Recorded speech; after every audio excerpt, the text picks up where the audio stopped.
नमस्कार। आप देख रहे हैं हिंदुस्तान हॉटलाइन का बेहद ही खास शो आयुष्मान भव। और मैं हूं सौरभ दुबे। आज हमारे साथ एक बेहद खास मेहमान मौजूद है, डॉक्टर आनंद गुड़ीवाला। आनंद जी ने अपनी सेवाएं सीजीएचएस के विभिन्न केंद्रों, रक्षा मंत्रालय और आयुष मंत्रालय में दी है। वे स्वास्थ्य प्रशासन, आयुर्वेदिक चिकित्सा और सरकारी स्वास्थ्य योजनाओं में गहरा अनुभव रखते हैं। आज हम उनसे जानेंगे कि आम जनता कैसे बेहतर स्वास्थ्य सेवाओं का लाभ उठा सकती है, आयुर्वेदिक चिकित्सा की क्या भूमिका है और सरकार की नीतियां हमारे स्वास्थ्य को किस तरह प्रभावित करती हैं। अगर आप भी अपनी सेहत को लेकर कोई सवाल पूछना चाहते हैं या सरकारी योजनाओं की जानकारी चाहते हैं, तो इस इंटरव्यू को अंत तक जरूर देखिए। चलिए अब बिना देर किए बातचीत शुरू करते हैं। नमस्कार सर, अपना कीमती वक्त देने के लिए आपका बहुत बहुत शुक्रिया। धन्यवाद। सीधा सवालों से शुरू करते हैं। सबसे पहले हम जानना चाहेंगे कि आपको चिकित्सा क्षेत्र में आने और विशेष रूप से आयुर्वेदिक चिकित्सा पद्धति को अपनाने की प्रेरणा कहाँ से मिली?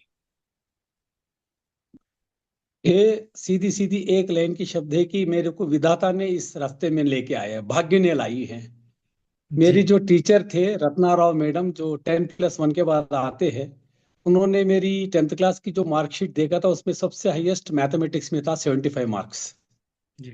इन 1976। तो वो चाहती थी मुझे इंजीनियर बनाना। लेकिन मेरे पिताजी ने जो है 6 महीने के बाद मुझे एमपीसी, उन समय में एमपीसी बीपीसी बोलकर होता था, मैथ्स फिजिक्स केमिस्ट्री, और दूसरी स्ट्रीम बायोलॉजी फिजिक्स केमिस्ट्री। मेरे पिताजी ने आकर मुझे 6 महीने के बाद एमपीसी से बीपीसी में बदल दिया है। और मेरी टीचर अनुरोध करती रही रत्नाराव मैडम की, नहीं इसे इंजीनियर बनने दो, ये बहुत ब्रिलियंट है।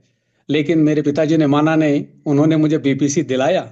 तो ऐसा होते हुए फिर मैं आ गया। जब पहली बार मुझे सीट मिली तो मैंने गया नहीं था, क्योंकि उस समय में आयुर्वेदिक को कोई पूछता नहीं था। लेकिन जी। जब 81 में आंध्र प्रदेश सरकार ने एंट्रेंस टेस्ट लगाया आयुर्वेदिक के लिए भी, तो तब जाकर हमने जब एंट्रेंस दिया है, तब हमें लगा कि इसमें भी कुछ कीमत है। तो फिर तब इस तरह से मेरी विधाता ने मुझे उस तरफ लेकर गए हैं और मैं आयुर्वेदिक की चिकित्सक बन गया। बहुत ही खूबसूरत जवाब दिया आपने। इसी के साथ चलिए अगले सवाल की ओर बढ़। जब हम आयुर्वेद की बात करते हैं तो कई लोग ये सवाल करते हैं कि क्या ये केवल सामान्य बीमारियों के लिए कारगर है या गंभीर रोग जैसे कैंसर और किडनी फेलियर जैसी समस्याओं के लिए भी इसमें समाधान मौजूद है। इस पर आपकी क्या राय है? ठीक है। आयुर्वेदिक की जो चिकित्सा सिद्धांत है, वो बीमारी ना पड़ने के लिए ज्यादा है, बीमारी को ठीक करने के लिए कम है। स्वास्थ्य स्वास्थ्य रक्षणम, आतुरस्य विकार प्रशमनम। मतलब एक आदमी स्वस्थ रहते हुए स्वस्थता को कैसा मेंटेन करे, इसके ऊपर बहुत ज्यादा इंपॉर्टेंस दिया गया है और उसके ऊपर ज्यादा चर्चा किया गया है, कंसंट्रेट किया गया है। ना कि बीमारी पड़े और बीमार को ठीक करे। तो उस एंगल से एक कैंसर, किडनी ऐसे डिसीजेस पूर्व काल में नहीं होते थे। 95% कैंसर किडनी के कारण शरीर का रोग अंदर की कम है, बाहर की ज्यादा है। प्रदूषण हो गया, पेस्टिसाइड्स हो गए, केमिकल्स हो गया, केमिकल मेडिकेशंस हो गए हैं। छोटी छोटी दवाइयाँ भी टेक्स्ट बुक्स में लिखा है। छोटी छोटी दवाई जो आम दिन में हम लोग यूज करते हैं, वो भी किडनी को फेल्यूर करते हैं, किडनी डैमेज करते हैं। तो ऐसी जटिल परिस्थितियों में आयुर्वेदिक की जो सलाह है या आयुर्वेदिक की जो उपचार है, उसका लिमिटेशन है। कोई भी व्यक्ति को मैं अपनी अनुभव से, अपनी माध्यम से ये बताना चाहता हूं कि वो बिना एलोपैथी की पैरामीटर्स को फॉलो करे, आयुर्वेदिक की दवाई ना ले, और जो है अपने आप को रिस्क में ना डाले। किसी भी, ये दोनों विशेष करके किडनी फेल्यूर केसेस, विशेष करके 3rd degree, 4th stage, final stage of renal cases होता है, सीकेडीज होते हैं, और सिवियर मैलिक, उसके अंदर आयुर्वेदिक की केवल चिकित्सा ना करे, उससे कोई ज्यादा हेल्प नहीं मिलेगा। तो कहीं ना कहीं आयुर्वेदिक का केवल सेकेंडरी रोल होता है, वो सप्लीमेंट्री हेल्प कर सकता है, लेकिन डायरेक्ट ट्रीटमेंट मैं अपनी अनुभव में आज तक कहीं नहीं देखा। जी। जी। जो भी लोग ऑफर करते हैं, जो भी लोग एडवर्टाइज करते हैं, जो भी लोग क्लेम करते हैं, उसका बहुत लिमिटेशंस है। जी। They cannot stand in the international scientific community, they cannot stand to the scrutinies. जी। जी। तो इसलिए एक सरकारी डॉक्टर होते हुए मैं ये क्लेम नहीं कर सकता कि हाँ भाई हम 100% ठीक कर देंगे या जी। ठीक हो जाए। जी। जी। बिल्कुल बिल्कुल। जब मैं बाहर निकलता हूँ, लोग मेरे से जब बात करते हैं तो वो अक्सर सरकारी योजनाओं को लेके भ्रमित रहते हैं। तो इसी से जुड़ा मेरा अगला सवाल है कि सरकार आयुर्वेद को बढ़ावा देने के लिए कई योजनाएं चला रही है। ऐसे में आम जनता को कौन सी सरकारी योजनाओं का सबसे अधिक लाभ मिल सकता है और लोग इन तक कैसे पहुंच सकते हैं? देखिएगा, योजनाएं दो प्रकार के होते हैं आम जनता के लिए भी। एक बिजनेस मॉड्यूल की योजनाएं होते हैं, एक इंडिविजुअल स्वास्थ्य की योजना के एंगल से होता है। तो जो इंडिविजुअल इंसान को जो स्वास्थ्य चाहिए, उसके लिए बहुत सारे गवर्नमेंट की डिस्पेंसरीज खुलते हैं। लोकल लेवल में, एमसीडी के लेवल में, लोकल बॉडीज के लेवल में, स्टेट गवर्नमेंट के लेवल में, सेंट्रल गवर्नमेंट के लेवल में, यूनियन टेरिटरीज में, हर जगह डिस्पेंसरीज हैं। इनको आयुष डिस्पेंसरीज के नाम से बुलाते हैं। लगभग 1.5 से 2 लाख डिस्पेंसरीज है हमारे देश में, स्टेट गवर्नमेंट के, लोकल बॉडीज के, सेंट्रल गवर्नमेंट के, सब मिलाकर। और लगभग लगभग 200-300 टीचिंग कॉलेजेस है जिनमें भी ये फैसिलिटीज मिलते हैं ट्रीटमेंट्स। ये हो गया आम आदमी की ट्रीटमेंट एंगल से। और रही बात बिजनेस पॉइंट ऑफ व्यू से, कि भारत सरकार ने कई सारे स्कीम्स निकालते हैं जिसमें माध्यम में, मीडियम में रोल करती है एनएमपीबी, नेशनल मेडिसिनल प्लांट्स बोर्ड, जिसके माध्यम से किसानों के लिए बहुत सारे हम स्कीम्स लेके आते हैं, जिसमें किसानों को हम लोगों फंड्स देते हैं, जिस फंड से वो लोग अपना मेडिसिनल प्लांट्स को आगे ले जा सकते हैं और उसके ऊपर वो लोग कल्टीवेट करके सेल कर सकते हैं।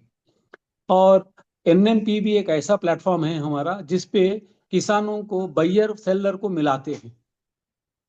ओडीओपी की प्लेटफॉर्म से, वन डिस्ट्रिक्ट वन प्रोडक्ट, ऐसे भी हमारे पास बहुत सारे स्कीम्स उसके अंदर मिलते हैं। उसमें उस पर्टिकुलर स्टेट में कौन सी पौधा को उगा सकता है, एक किसान हो या आम आदमी हो, वो कैसा कर सकता है। ऐसा ही आपको आयुष मंत्रालय की वेबसाइट में फार्मास्यूटिकल इंडस्ट्री में आपको फार्मेसी कैसा चलाना है, फार्मेसी के लिए क्या क्या उपकरण चाहिए, उसके लिए भी ग्रांट्स देता है, फाइनेंसेस देते हैं। क्वालिटी कंट्रोल, क्वालिटी एश्योरेंस करने के लिए अलग से लैब के इक्विपमेंट्स खरीदने के लिए, केमिकल्स खरीदने के लिए, इंस्ट्रूमेंट्स खरीदने के लिए भी गवर्नमेंट ऑफ इंडिया एड देती है। कुछ सेंट्रल स्कीम्स है, कुछ सेंट्रली स्पॉन्सर्ड स्कीम्स है। तो इनमें कुछ स्कीम्स में जो है आम आदमी को पैसे वापस लौटाना नहीं होता है, और कुछ स्कीमों में पैसे लौटाना होता है जिसके ऊपर इंटरेस्ट नहीं होता है या मिनिमम होता है। इस रूप से आम आदमी उसका दोनों तरफ से फायदा ले सकता है। वो इंटरप्रेन्योर भी बन सकता है और अपना स्टार्टअप भी लगा सकता है, यूनिकॉर्न भी बन सकता है, और एक आम आदमी स्वास्थ्य में स्वास्थ्यता पाने के लिए डिस्पेंसरी जाके दवाई लेके परामर्श भी ले सकता है। जी, जी। काफी काम की जानकारी दी आपने हमारे दर्शकों को। एक आयुर्वेद की सबसे बेहतरीन खूबी यह है कि इसमें घरेलू नुस्खे भी शामिल होते हैं, एलोपैथी की तरह, एलोपैथी की तरह नहीं। इसमें घरेलू नुस्खे भी शामिल होते हैं। तो जब बात सामान्य बीमारियों की आती है तो लोग सबसे पहले घरेलू उपायों की ओर रुख करते हैं। क्या आप खांसी, जुकाम और हल्के बुखार जैसी आम समस्याओं के लिए कुछ प्रभावी आयुर्वेदिक नुस्खे साझा कर सकते हैं, जिन्हें हर कोई आसानी से अपना सके? हाँ, हर इंसान अपने, एक्चुअली जो आयुर्वेदिक की कॉन्सेप्ट था उसमें फोर्थ डॉक्टर भी है, फिफ्थ डॉक्टर भी है, जिसको हम लोगों ने भूल गए हैं। जो फिफ्थ डॉक्टर है वो घर की माँ है। फोर्थ जी, डॉक्टर जो है वो घर का पिताजी है, अनुभव है, एंसिस्टर्स हैं। फर्स्ट सेकंड थर्ड डॉक्टर्स जो है primary health care, secondary health care, tertiary health care, etcetera etcetera. जो घर की किचन है, किचन में आपको 10 जड़ी बूटियां मिलेंगे जो बीमारी को नहीं होने देने के लिए 95% काम करते हैं। काला मिर्च है, जीरा है, सुंठ है, हल्दी है, अजवाइन है, ठीक है। आ, और पुरानी चावल है, जो पुरानी होना चाहिए चावल, वो भी बीमारियों में काम करती है। दूध है, दही है, ये सब बीमारियों में काम करती है। भूख लगता है तो भूख की औषध क्या है? चावल है, खाना है, अन्न है। इसी प्रकार कोल्ड होता है, सिंपल कोल्ड होती है, रनिंग नोस होता है, नाक से बहता है, तो आप अपनी घर में 5 ग्राम गुड़ लीजिएगा, 5 ग्राम अदरक लीजिएगा, उसको कूटिएगा, और 50 से 60 ml दूध डाल पानी डालकर, 50 से 60 ml पानी डालकर उसे 1-2 बॉईल दीजिएगा। जैसे ही वो डिकॉक्शन बनती है उसको उतार के छान कर उसको चाय की तरह दिन में 2 बार पीजिएगा। आपका कोल्ड कंट्रोल में आ जाएगी। जी। रात को सिंपल काला मिर्ची 8 से 10 काली मिर्च लीजिएगा, उसको पाउडर करिएगा, घी में मिलाकर लीजिएगा, वो भी कोल्ड को कम करेगी। लेकिन ध्यान दीजिएगा, विशेष करके जो भी मेरे को सुन रहा है उनको मैं एक रिक्वेस्ट करना चाहता हूं कि ये चीजें शरीर में गर्म करती है। इरेशनली लेना, बार बार लेना, डबल डोज में लेना, ये गैस्ट्राइटिस भी करेगा और साथ में जो है एनोरेक्टल प्रॉब्लम भी कर सकता है, पाइल्स तक लेके जा सकता है, इंसान को पाइल्स भी कर दे सकता है। 99% जनता को ये गलत धारणा है कि आयुर्वेदिक दवाई साइड इफेक्ट नहीं करती है। कोई भी दवाई हो, वो अगर इफेक्ट कर रहा है तो उसका साइड इफेक्ट भी होता है। आप केवल नमक को 3 चम्मच किसी को खिला दीजिएगा ना, पानी में मिलाकर दे दीजिएगा, 2 मिनट में उल्टी कर लेगा वो। सो बेसलाइन प्रिंसिपल क्या है? अति सर्वत्र वर्जयेत। Doing excess in any part of life, in any way of life, is contraindicated, is not allowed. जी। सिंपल बुखार आता है, आप खाना मत खाइएगा, एक वक्त फास्ट रखिएगा, आपको हेल्प मिलेगा। हेडेक हो रहा है, आप घर में बैठिएगा, पानी एक टब में भरिएगा, उसमें पैर रख के बैठिएगा, आपका हेडेक थोड़ा कम हो जाएगा। स्टमक में पेन हो रहा है, आपको पता है आप रात में जाके बाहर खा के आए हैं, राजमा खाए, छोले खाए, डाइजेशन नहीं हो रहा है, थोड़ी सी नमक पानी बनाकर पीजिएगा, वॉमिटिंग हो जाएगी, पेट दर्द कम हो जाएगा। जी। अगर इतने सब उपाय करने के बाद में भी नहीं कम हो रहा है कोई चीज, then you consult the doctor. Don't believe blindly and don't do it blindly. जी। रेशनैलिटी हर जगह जीवन में जरूरत पड़ता है। जी। जी। अ, आपने बहुत ही शानदार अंदाज में जो आम तौर पे बीमारियां आम जन को होती है उनके सारे नुस्खे बता दिए। अब मुझे लगता है काफी बड़ी तादाद में लोग डॉक्टर से के पास जाना ही एक बार कम कर देंगे। चलिए बढ़ते हैं अगले सवाल की तरफ। पिछले कुछ सालों में आयुर्वेद का क्रेज तेजी से बढ़ा है और लोग इसे एलोपैथी का एक मजबूत विकल्प मानने लगे हैं। आपको क्या लगता है कि आप भविष्य में आयुर्वेद हेल्थ केयर सेक्टर पर पूरी तरह हावी हो सकता है या फिर एलोपैथी और आयुर्वेद साथ मिलकर आगे बढ़ेंगे? ये मल्टी बिलियन डॉलर क्वेश्चन है। जी। जब तक फार्मास्यूटिकल इंडस्ट्रीज की लॉबीज ताकतवर रहेंगे, तब तक वर्ल्ड में कहीं भी कोई भी अल्टरनेट सिस्टम ज्यादा नहीं पलपेगा। लेकिन जब वो लोग मन मना लेते हैं, जब उनको चोट लगेगा और वो सच्चाई में उतर के आएंगे, तो तब जो है अल्टरनेट मेडिसिन किसी भी रूप में, आयुर्वेदिक भी एक उसका रूप है, उसमें वो पलप सकता है, बढ़ सकता है। लेकिन एक नेचुरल प्रिंसिपल है जो अपने उपनिषदों में बताते हैं कि कालो चक्रा रिवा विवा गच्छति भाग्य पांगतु पांगतु। मतलब जो काल चक्र होता है, उस काल चक्र में जो घड़ी की सुई होती है, वो हमेशा 12 पे नहीं टिक सकता है। चाहे वो एलोपैथी हो, चाहे वो आयुर्वेदिक हो, चाहे कुछ और हो, चाहे कोई और पावर हो, सुपर पावर हो, सुप्रीम पावर हो, एक्सेप्ट सेलेस्टियल पावर्स। क्योंकि इसमें मैं गॉड को नहीं घसीटना चाहता हूं, क्योंकि God is unlimited, he is आदि एंड अनंत। उसको छोड़कर he is the alpha and the omega. बाकी तो हर चीज कभी ना कभी नीचे गिरना ही है, और जो नीचे है वो कभी ना कभी ऊपर उठना है। तो इस प्रिंसिपल के ऊपर आयुर्वेदिक भी एक दिन ऊपर उठेगा और ये वर्ल्ड को फिर से एक बार जो है ना अपनी कॉन्ट्रीब्यूशंस देगा। अल्टीमेट ट्रुथ आपने बोला। इसी के साथ बढ़ते हैं अगले सवाल की तरफ। ये मेरा अगला जो सवाल है वो स्वस्थ जीवन शैली से जुड़ा हुआ होगा। यदि हम हेल्थ केयर सेक्टर की बात करें तो इलाज से बेहतर रोकथाम को माना जाता है। ऐसे में आप आम लोगों को स्वस्थ रहने के लिए क्या प्रमुख सलाह देना चाहेंगे जिससे वे बीमारियों से बच सकें और बेहतर जीवन जी सकें? आप क्वेश्चन को रिपीट करेंगे प्लीज थोड़ा सा? जी, जी। यदि हम हेल्थ केयर की सेक्टर की जब बात करते हैं तो इलाज को बेहतर माना जाता है, रोकथाम ज़्यादा बेहतर माना जाता है। ऐसे में आप आम लोगों को स्वस्थ रहने के लिए क्या प्रमुख सलाह देना चाहेंगे, जिससे वे बीमारियों से बच सकें और बेहतर जीवन जी सकें? ये बहुत बड़ा टॉपिक है, इसको एक लाइन में बोलना है जी। तो वो है कि प्रज्ञापराध। हुँ। इंसान जान के, विथ नॉलेज, हर रोज मिस्टेक्स कमिट करता है, हर रोज गलतियां करता है, अगर वो गलतियां करना छोड़ दे तो कोई बीमारी नहीं हो, इवन इन्फेक्शंस भी नहीं होगा। आपको मालूम है कि सामने वाला आदमी छींक रहा है तो आपको कोल्ड हो सकता है।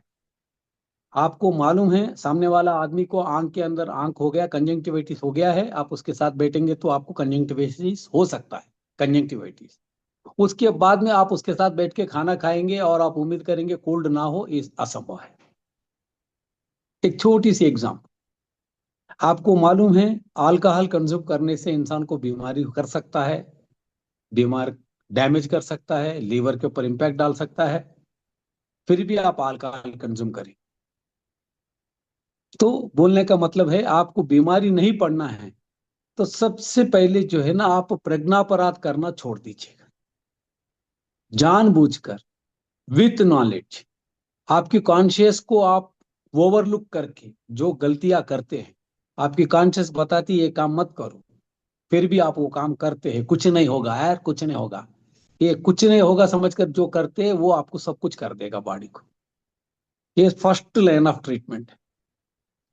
Second line of treatment, Ayurvedic में कुछ प्रोसीजर्स बताया है कि प्रिवेंटिव मेडिसिन के लिए, कि भाई आप जैसे जैसे सीजन्स बदलते हैं वैसे वैसे सीजन के हिसाब से अपनी लाइफ को अडाप्ट करिएगा, डेली रूटीन में कुछ आप काम करिएगा, तो आप डिसीज से बच सकते हैं। लेकिन तीन डिसीजेस से कोई भी नहीं बचेगा, what ever the human being में बी, हुएवर ही में बी, इस संसार में कोई भी प्राणी तीन बीमारियों से नहीं बच सकती।